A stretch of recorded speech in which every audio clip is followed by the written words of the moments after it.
Our one-minute reader will Too be many Nancy. candy corns last night, I'm sure.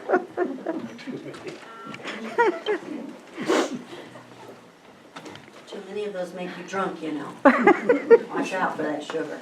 They call it corn liquor for a reason.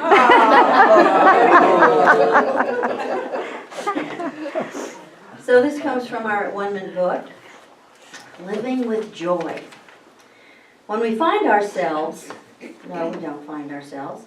When we find within ourselves the Spirit of the living God, life becomes more thrilling than it ever was. Living with God is a great adventure. Living, we might almost say, as God. For when we realize that I and my Father are one, we realize that our life is God living through us, and this becomes tremendous and exciting. As we learn more about the beauty and wonder of life, we are constantly learning more about God, because God is life.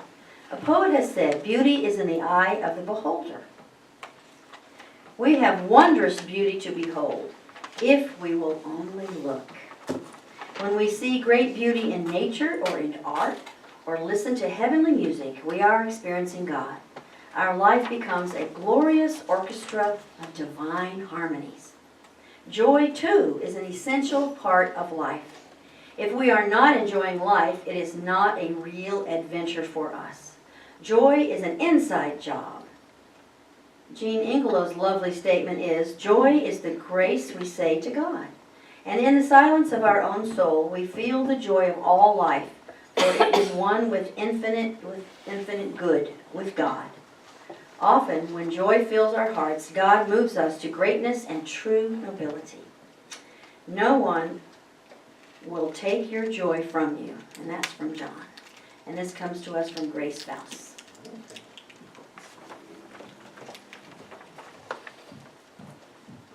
Thank you, Nancy. Our opening hymn will be number 1, Abide With Me. We'll sing verses 1, 2, and 3. Hymn number 1, Abide With Me, verses 1, 2, and 3.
Each week, we dip into the Bible more than certainly once, but we go back to the Bible and pull out these nuggets, these golden words, these ideas that nourish and remind us of truth, that remind us of who and what we are in God. So today I am going to be talking about unity. In Matthew 23, 8 and 9, ye are all brethren, for one is your Father. And in Galatians 6:10, as we have therefore opportunity, let us do good unto all men. And finally, 1 John, he that loveth his brother abideth in the light. We have been assaulted the last few days with someone sending pipe bombs to many people in the Democratic Party. And yesterday, to one man who hated Jews, going in and killing, murdering a bunch of them up in Pittsburgh. Appalling. Terrible that things like this happen. How convoluted and, I don't know, what would the word be? Poisoned would be the mind of somebody who would think about this for a long period of time, stew in it, feel it, grow angrier and angrier because of it, and then do the act. A terrible thing. But an act of absolute ignorance. Why? Because we are all connected. Because what I do to you, I do to myself. Now, this is absolutely true in so many sectors of life, economic life, and certainly in the environment and on and on. But certainly spiritually, we are all connected. We are one in God. God is omnipresent. We are part of that infinite presence that is everywhere, universal, and yet is so intimate, is so right here, right now, within and without, everywhere. And through that infinite presence, we are connected to all. Everyone is our brethren. Ye are all brethren, for one is your Father. That's a different way of saying it. But we say omnipresence, and it means the same thing. As we think about our relationships with the people around us, not the most intimate, because we know that what we give, we get from them. If we're loving to them, then they return it. But how about the people in the periphery? The people that we just nod at, on the street, or perhaps even look at in the next car. They too are our brethren, connected with us. It's an interesting, just a little trial to walk down the street and say to yourself, there is my sister, there is my brother, there is my brother, and that is my sister. And affirm that connection, that unseen connection. It's a valuable exercise. It is valuable. And especially as we remember, if I give a little love, if I recognize that individual, then they may be troubled, they might be happy, they might be bored with life, whatever. I recognize the divine in them, the image of God in them. What am I giving them? Something very special, something beautiful. And what we give, we're going to get.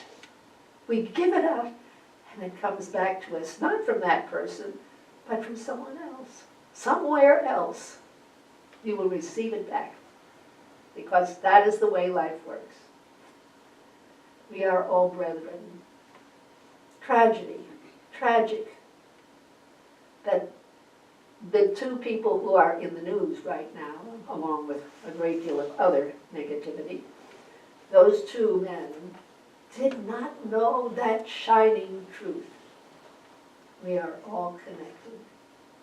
Wonderful, wonderful. We are connected in God. Thank you. Wait a minute, what do I have to do? I have to do the science statement. I mustn't forget that. It's in your orders of service if you don't know it. God is all, both invisible and visible. One presence, one mind, one power is all. This one that is all is perfect life, perfect love, and perfect substance. I am the individualized expression of God, and am one with His perfect life, perfect love, and perfect substance.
It's that time in our service where we just get still. Take a deep breath.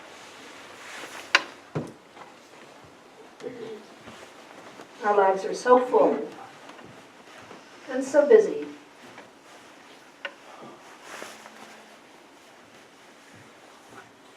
That we often don't take that precious time to simply be. To know that we are that shining light right where we are. Jesus encouraged us, warned us, urged us to not put our light under a barrel, but to put it on a light stand so that it could light everything around us. And not doesn't mean that you're noisy or super opinionated or writing letters to the editor all the time. It means that you stand in your identity. You feel that identity as part of the being of God, because that is what we are. God and God in action is all there is. God is the basic energy of the universe from which everything springs. And believe it or not, only 4% of the universe is expressed as matter. We are unique. We are unique in this universe. Unique creations. Not that there aren't other souls in other places, expressing perhaps in very different kind of bodies. But that right here, we see our position as being wondrously special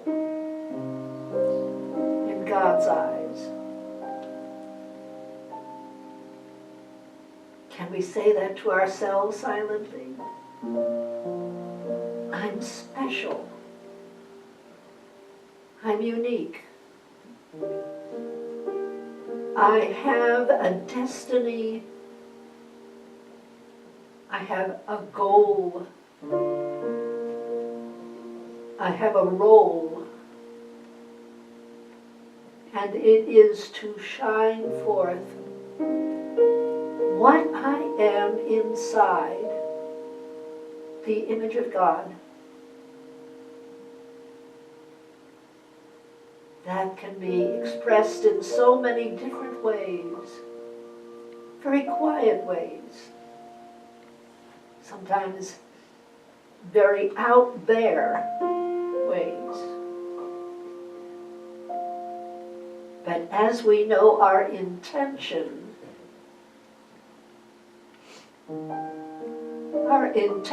to be all that God wants us to be right where we are, then automatically, almost without thought, we do those things, we say those things, we express what is within us, the goodness, the kindness, the thoughtfulness, the insight, the patience, the inner peace that gently affects other people around us. Oh, that we may be that light on the light stand, day by day, and moment by moment.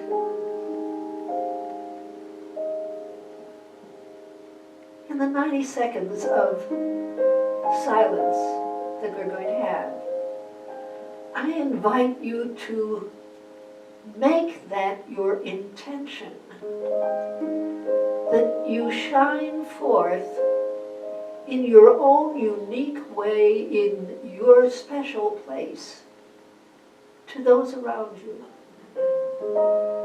expressing not judgment, but beholding the image of God in them. That you express patience, express acceptance and peace, which all adds up to love.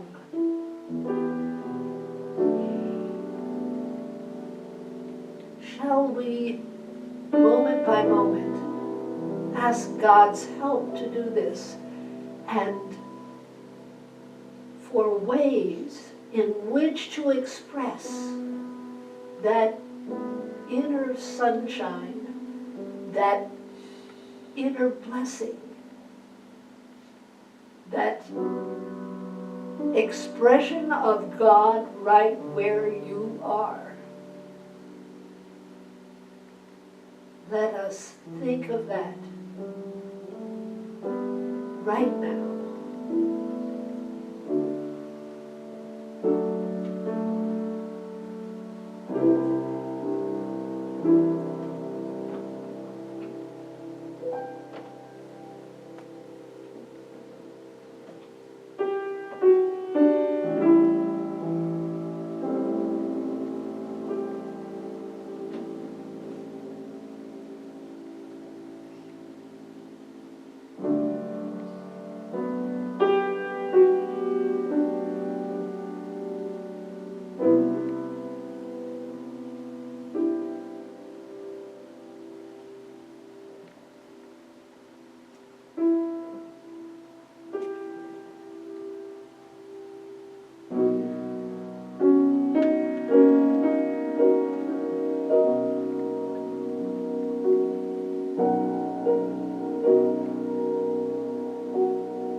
Come unto me, all ye who labor and are heavy laden, and I will give you rest.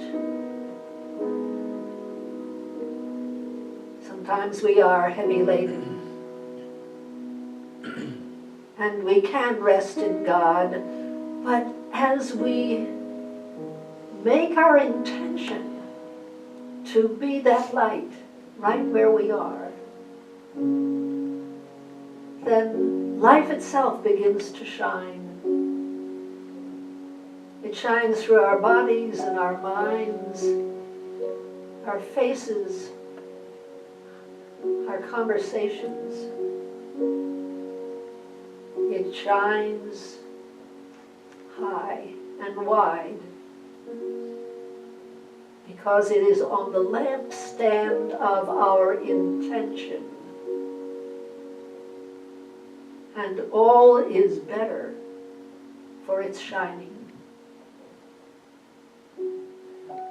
We include in our prayer today all those who are on our Valley Community Church prayer list. Your dear friends and loved ones. And the whole world. Thank you, dear God. Amen.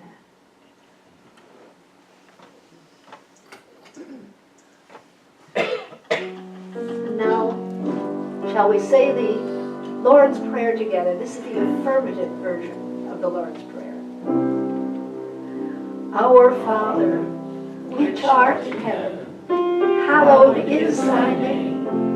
Thy kingdom is come.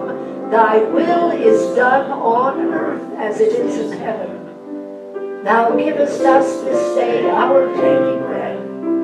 Thou forgivest us our trespasses, as we forgive those who trespass against us. Thou leadest us not into temptation, but dost deliver us from all evil. For thine is the kingdom, and the power, and the glory forever. Amen.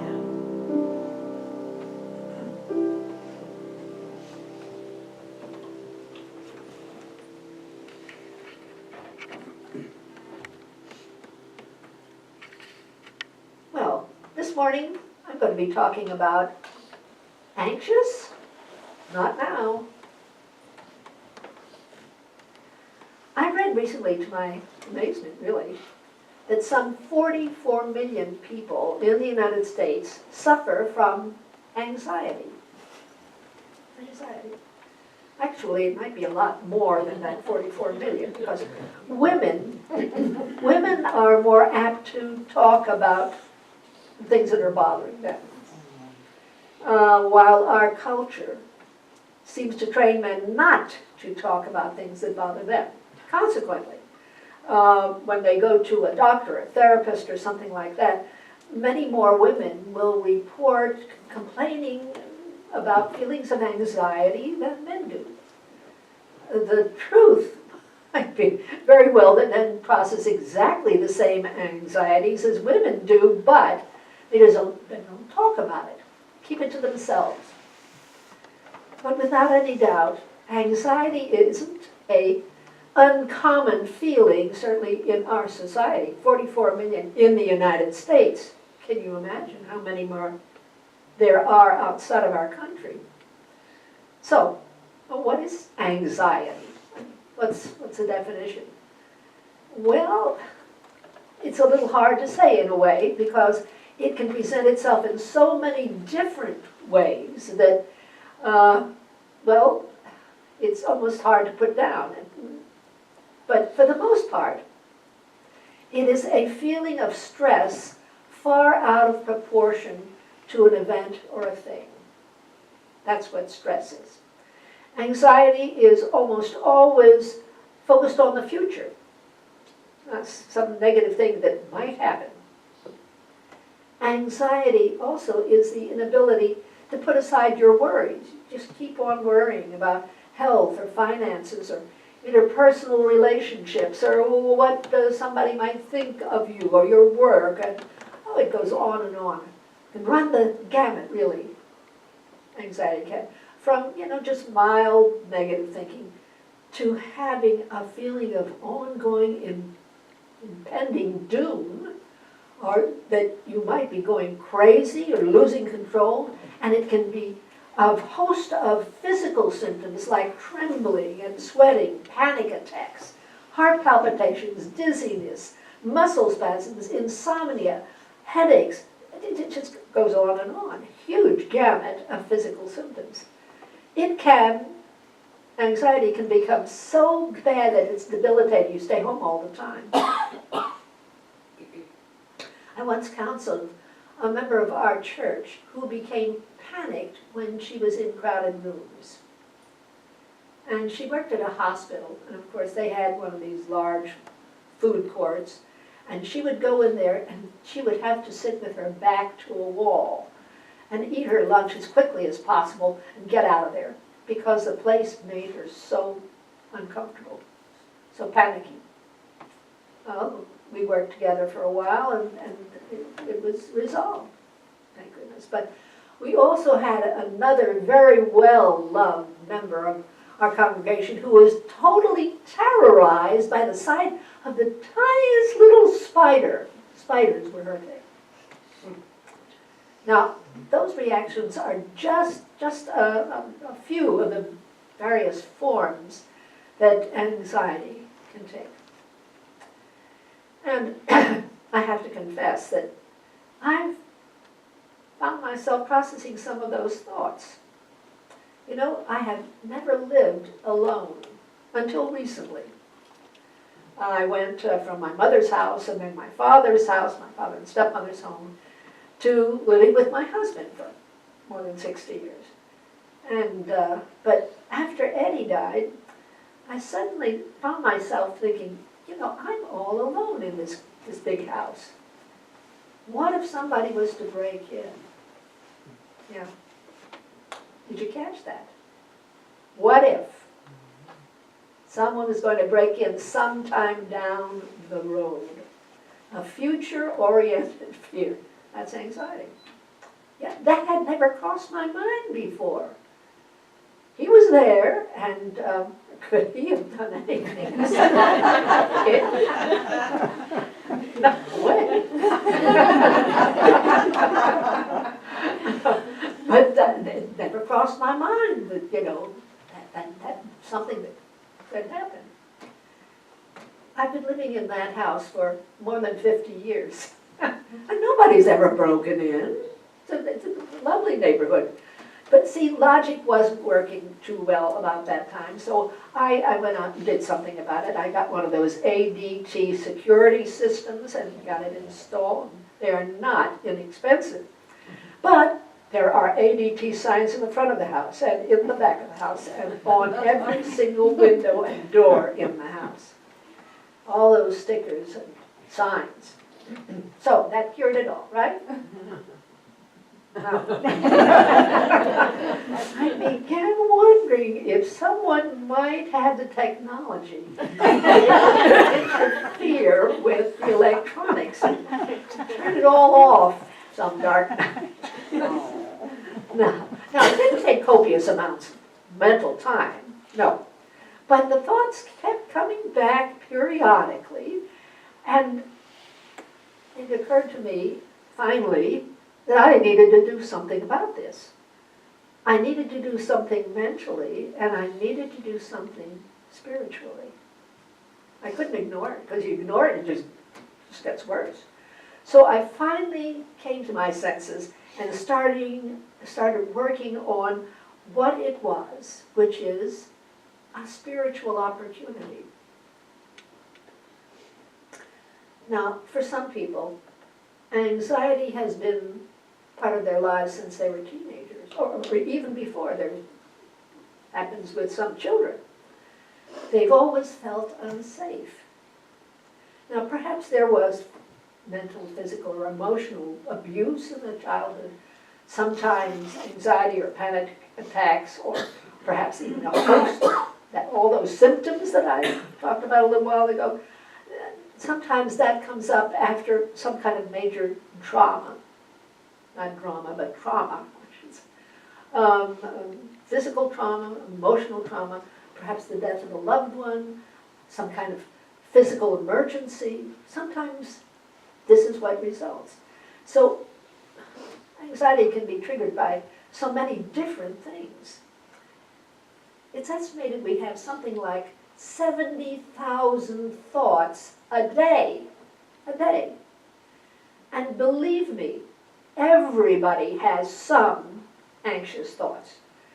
But what we want is for them to be at a minimum. What we want for them is something that we can brush away and correct easily. Correct it in our minds. So what do you do when you find yourself thinking anxious thoughts more than you should, or worrying a lot, or having some alarming feelings, or maybe even some physical symptoms? Well, first of all, you go to the doctor and make sure it isn't some kind of a physical problem. But if it isn't, then you might go to a divine science practitioner, you might go to a therapist, you might even take some medication for a short period of time to get you past the worst of it, and so that you can begin working on it mentally in other ways. But what many medical and mental health experts suggest to decrease that anxiety, interestingly, is meditation. That's the top of the list. Interesting. Meditation, and then physical exercise. Go out and walk or do something to move yourself around. Get the blood moving in your body. Deep breathing, a very, very important breathing exercise. Terrifically helpful. Eating healthily, drinking lots of water, journaling, vitamins, and the list can go on. And it includes, believe it or not, for some, prayer. Prayer. By the way, I have some copies over there on the chair of a very good article I found online about some things you can do about anxiety. And anybody who'd like to have one sitting on the chair after church, help yourself. But this is a church. And how can we use these successful, powerful spiritual truths that we talk about in divine science, that we teach in divine science, to reduce the anxiety in our lives, to virtually eliminate worry and anxiety? We have to first remember that anxiety is a false message. It is not the truth. It does not speak truth to us. But it is very valuable. It is valuable because fear occurs to teach us something, to uncover some kind of negative belief that we have been living with. So the first thing that we have to do is to look at that anxiety. We look at that fear very closely to find out exactly what it is saying. And sometimes that can be a surprise. Writing down your thoughts, journaling, that's a very good way to uncover what this secret inner message might be that you really haven't noticed. You've just noticed the effect of the message, the anxiety, the fear. Why is this fear occurring? So the first thing is to find out what it is actually saying. Does that take a little bit of effort? Yes, indeed it does. But, oh, it pays off handsomely. You will discover the inner message and challenge the truth of that anxiety. You'll find out what it is, and then you will be able to take it apart. See it for what it is. You probably remember the old saying, FEAR stands for false evidence appearing real. Everybody's heard that one. Or one that is also like it. FEAR stands for forgetting everything is all right. Good motto. But the real blessing is why we can say that, why we stand firm on that, why fear, FEAR, is false evidence appearing real. The Bible was written by people who, if we could see them today, we would say they lived simply appalling lives. Terrible circumstances surrounded them. Bad weather meant that crops died, and so did a lot of people. Unexpected attacks by the neighboring countries were pretty frequent. I mean, you'd be doing what we were doing, and over the hill came a whole bunch of people who wanted to kill you. Medical care was non-existent. There were lots of good reasons to be fearful, to be anxious. But the psalmist wrote this, I sought the Lord, and he heard me and delivered me from all my fears. I sought the Lord. The psalmist is saying that we are the ones who have to reach out to God, and through that connection we can be delivered from our fears. Now, the prophet Isaiah, he lived at a time when there was this awful war with Assyria, a very powerful nearby kingdom. But he spoke, he prophesied and spoke both to the king and to all the people, and he said this, I, the Lord, he was speaking for God, I, the Lord, thy God, will hold thy right hand, saying unto thee, fear not, I will help thee. I, the Lord thy God, will hold thy right hand, saying unto thee, fear not, I will help thee. And the king, as well as many, many people, must have heard that and prayed it. Because the Bible tells us that 185,000 invading Assyrian soldiers all died in one night. And Israel was saved. Wow. Now, you might think, is this historically accurate? Is this factual? This really happened? Well, we don't know. It was so long ago. We're not certain.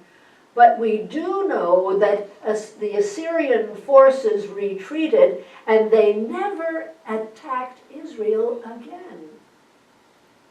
Never. I, the Lord thy God, will hold thy right hand.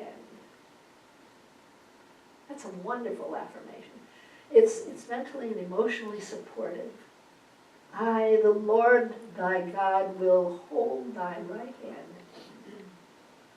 Would you think about closing your eyes just for a minute? We have a pretty good imagination, most of us. And goodness knows we've held many people's hands. But imagine for just a moment holding the warm hand of God and hearing him whisper to you, "Fear not, I will help you."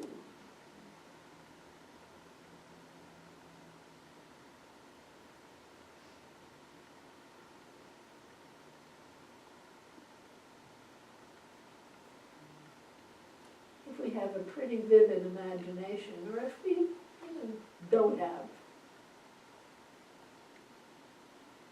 just thinking about that can help us relax, maybe take something of a deeper breath,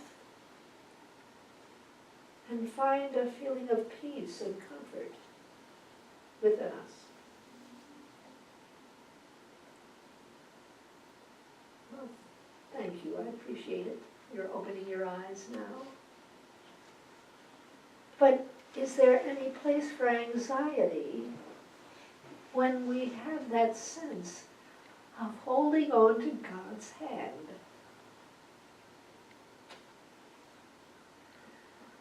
The foundation of divine science is omnipresence, our continuous, unwavering, unbreakable connection, our oneness with God and all He is.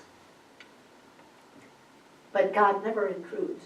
He's given us free will, but He is constantly available for help when we turn to Him, like the psalmist said.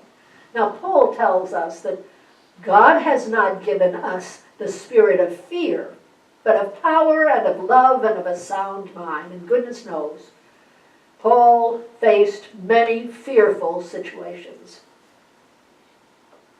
We didn't inherit fear, anxiety from God.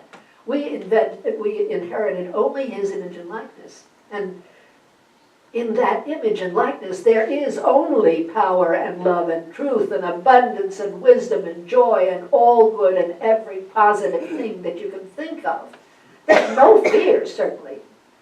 Any fear or anxiety we might feel is a negative belief that we've temporarily accepted as truth. We need to identify that negative belief and know its falsehood and consistently reject it, correct it. Jesus once said, and this is in the Lamsa translation of the Bible, he said, "A man's enemies will be the members of his own household." And he wasn't talking about the kids or grandpa or something like that. The enemies Jesus was talking about are the enemies within. Our own untrue thoughts, beliefs, our fears and anxieties. Now, we don't gradually eradicate those negative thoughts and beliefs with our determination and our will and some kind of inner power. I can do this. We go to God. We go to God. We go to the Christ within us, the image of God in us, our soul strengths. And we do it over and over again. We do it consistently. And God in us does the overcoming. those negative, those untrue thoughts gradually ebb away. We are not tormented by them anymore. We're free of the old limiting false messages about ourselves and about our lives. Nothing like that can define us. We're children of God. Now, is anybody going to break into my home? No way. No. And it's not because there's an ADT sign in front and stickers on it. No.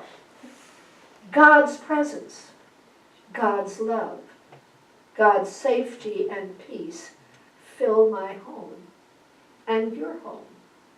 And I keep reminding myself of that. God's presence right where I am and everywhere around me. We are His beloved children, and He is there to help at all times and in all places. He is omnipresent, always present, everywhere present. He protects, He cherishes, He guides, heals, He prospers every one of us. Jesus told us that God numbers the hairs on our head. He knows how many hairs we each have. Accept the truth. Accept that fear is false evidence appearing real. Expect anxiety and fear to ebb away if you have it, to become something of the past, not the present. Claim your good, because it is a gift that has already been given to you by God. And for that we say, beloved Father, Mother, friend, thank you.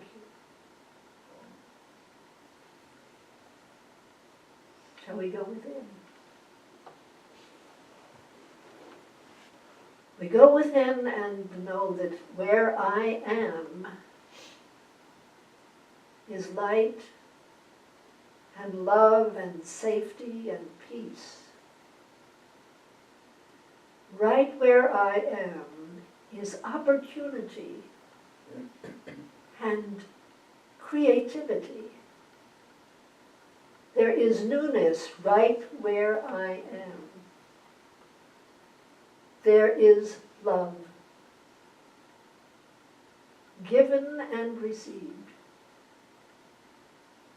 Because right where I am, within and without, God is. Life is, power is, good, abundance, peace, wholeness, health, understanding, joy. Beloved friend, thank you. Thank you that it is so.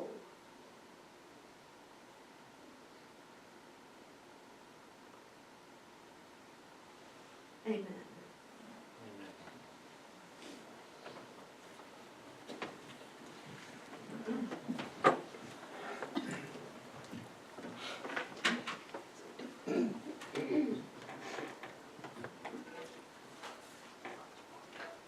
Try to remember everything you just said.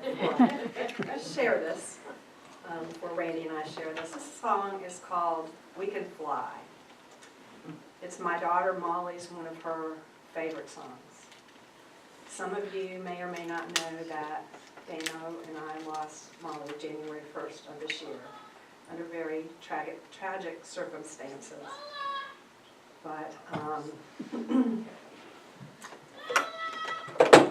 Sorry. that's okay. He's And I know each one of us has lost someone, a spouse, a child, a friend, a pet, Going with Rainy. sister or brother. So my sympathies go out to you, and I hope you will keep me and my husband in your prayers, especially as New Year's Day goes around again. But I believe when we transition that our spirits become free, that our light shines, and we can fly. So this is for Molly and for each one of you.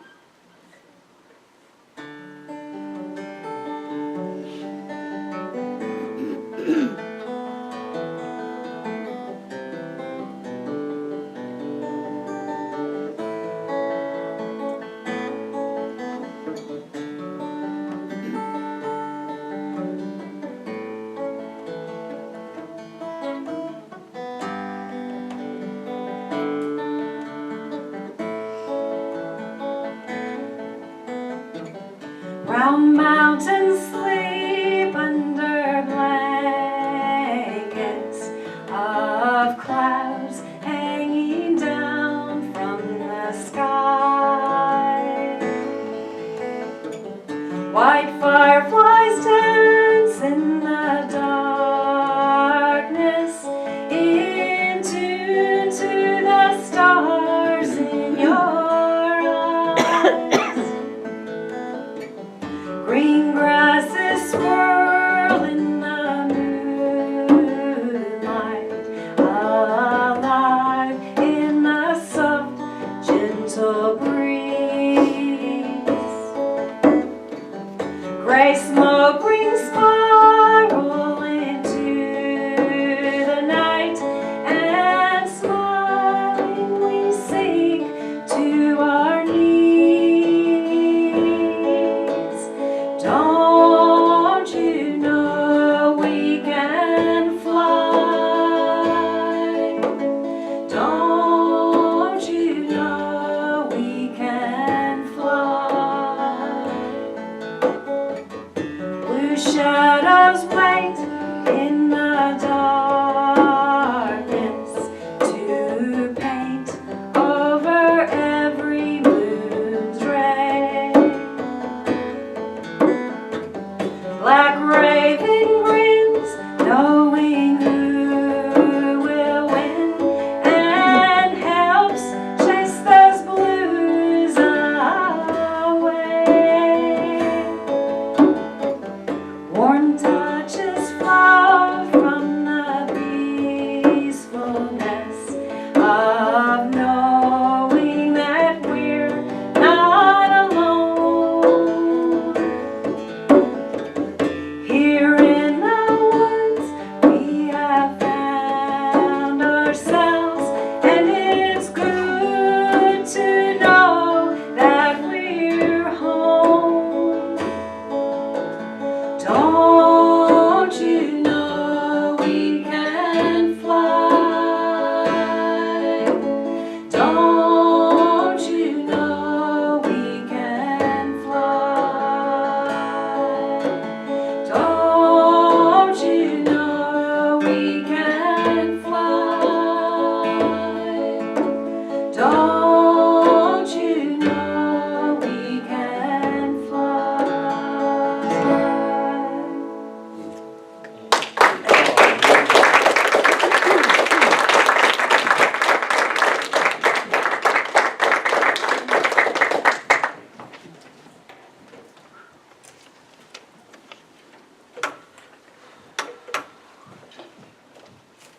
Thank you. That was beautiful. Now is the time in our service for the blessing of the gifts. You'll find it in your orders of service.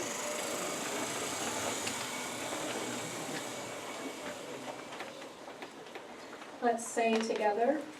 Today, I acknowledge God, omnipresent as the source of all good, as the source of my good. With this acknowledgement, I accept His will, which is abundance in every aspect of my life. I release all thoughts of lack and limitation, and I am open and receptive to the increased flow of abundance to me right now. I joyfully accept the gifts of life and give freely of the special gift that I am. Through me, blesses and multiplies this gift for all. Thank you, dear God.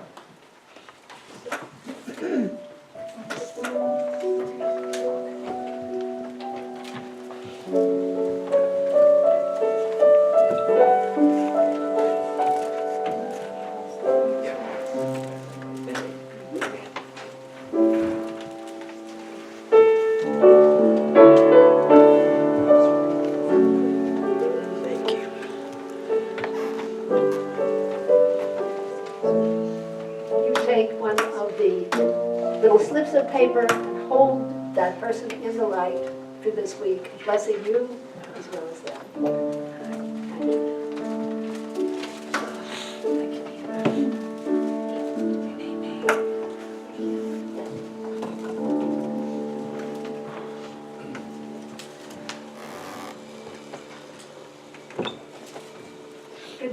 Good morning. Good morning, Jan. I'm going to sit back because I've got a whole list of announcements to make this morning, so you have to wait on your desserts back here. Okay, first off, I want to thank everybody that came out last night for the Halloween party and thank Wendy and Kate for a great job. They always do a great job coming up with decorations and games to play. It was really fun. We didn't have a whole lot of people like we usually do, but we had fun. So thank you all again for all that you do. We really appreciate it. Secondly, the flowers before I forget for Velvet's birthday. Happy birthday, Velvet. Happy birthday, Bill. Oh, he's 25 again, right? Also, as announced last week, Carrie Rutledge wants to do a Christmas concert. We have set the date for Friday, November the 30th at 7 o'clock. Also, the events people want to have the Christmas party on the same evening, so we'll have the Christmas get-together from 6 to 7, and then we'll have the concert. Carrie has asked that that you bring a toy to be donated to the needy children. So I don't know where he wants to give them yet. He hasn't told me, but that's what he wanted to do. So we'll gladly do that for him. We have scheduled next Saturday, a walk on the Greenway. Don't know what time, don't know what the weather's going to be. I did check, it's supposed to be in the 50s, but I guess you all will let me know later in the week and we'll decide what we're doing about that. Also, Pam Woods and I were talking this week, and she wants to start a yoga class, not like the one we had before, Maurita, so. But she wants to start a simple yoga class on the Saturdays that she has off, and she's off every other weekend. So I'll get more information, we'll get that together, so hopefully we can get that going. And might even do it on the Monday, she's off on Mondays, that might work, but I don't know. We'll see how many people are interested, but that is something that she wants to do, so we're going to try to work that in. Also, this Thursday, Nancy's going to take part of her healing circle to EJ's.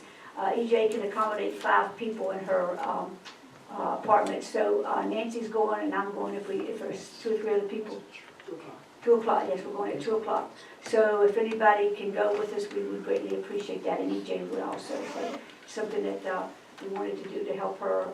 And we're also going to get together, hopefully, get a group of people, like 2 people go 1 week and 2 people go on a rotation basis. I know Pam and I are going to go, Pam Woods and I are going to go on a Monday, and then the next week we'll get somebody else to go. So the EJ doesn't feel left out. I mean, I know she's been a part of this church for years, and I feel really bad that she can't come every week, but there's something that can't be helped right now, so we'll try to take ourselves to her as much as we can. So if anybody's willing to do that on a, if we get enough people, we can rotate. You don't have to go like once a month or something. As long as it's on a weekday during business hours, I can come to. Okay, well, we can get with you and we'll figure out, maybe you can get with somebody else that's going and we'll work that out.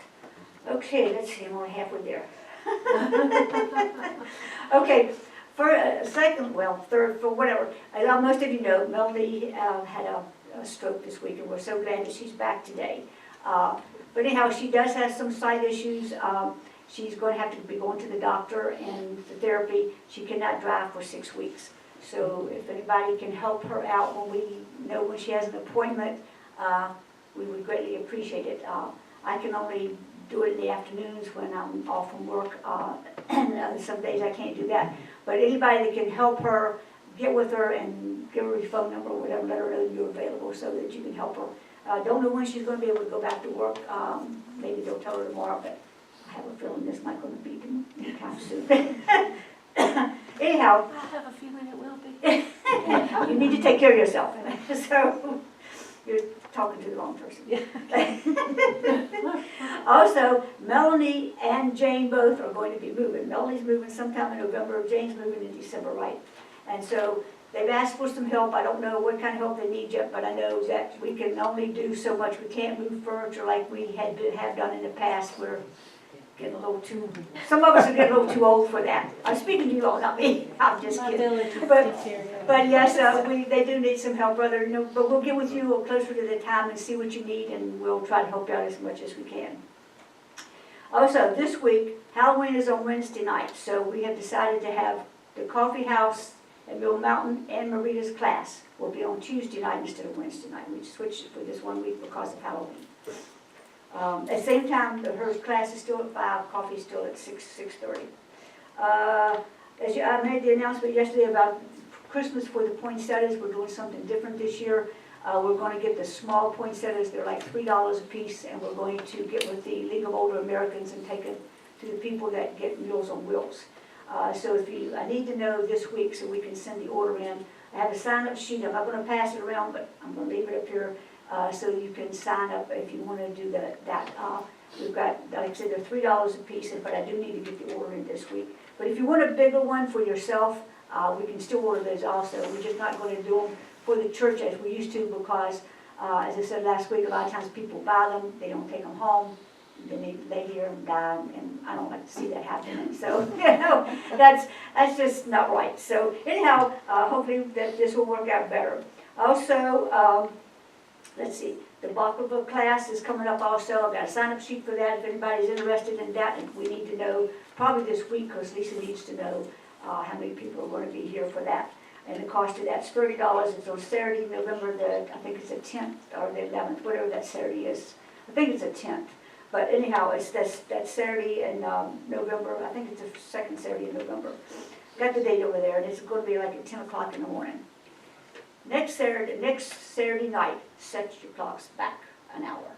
So if not, you'll be here early and won't anybody be here. So, but I'll be reminding you again. Somebody posted on Facebook yesterday, set your clocks back, and they were talking about some other country doing it. And I hope people, my church don't realize don't do this. So anyhow, I'll be reminding you again. And lastly, hopefully, as last year we had, the last, I think, couple of years, we've had a Thanksgiving dinner here for the people that don't have any family or for other reasons are alone on Thanksgiving. So Ann's not here today because she's also sick. She's suffering from cold and something else. So anyhow, but we need to get with her probably next week and let her know how many people are coming so y'all can set up a time as to when you want to have your Thanksgiving dinner and everything. So it worked out really well last year for people that didn't have any place to go or whatever. So get with her next week and be thinking about it if that's what you want to do. And do you know anything about the ecumenical service? I mean, that's coming up pretty soon. Yeah, that's going to be the Sunday before Thanksgiving. Which will be the 18th, I think. Yeah, and that will be held at Our Lady of Nazareth just down the street. And so it should be well attended, and I have the honor of doing the talk. I was going to say, somebody we know is going to be speaking. I think that's all.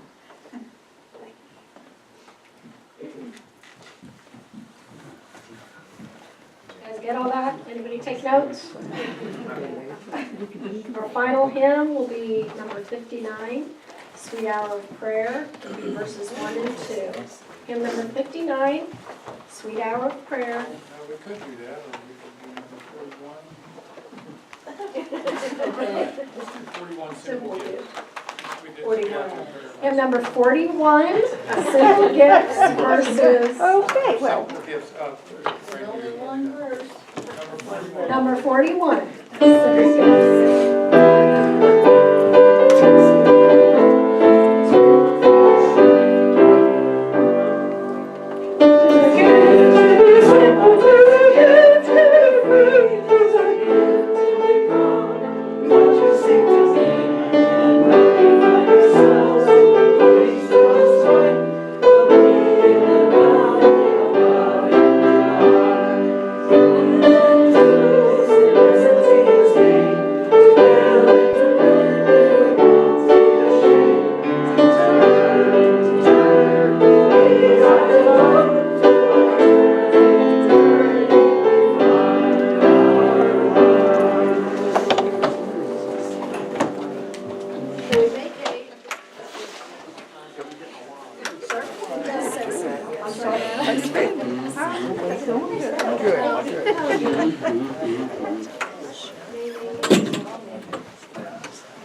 We'll just stand.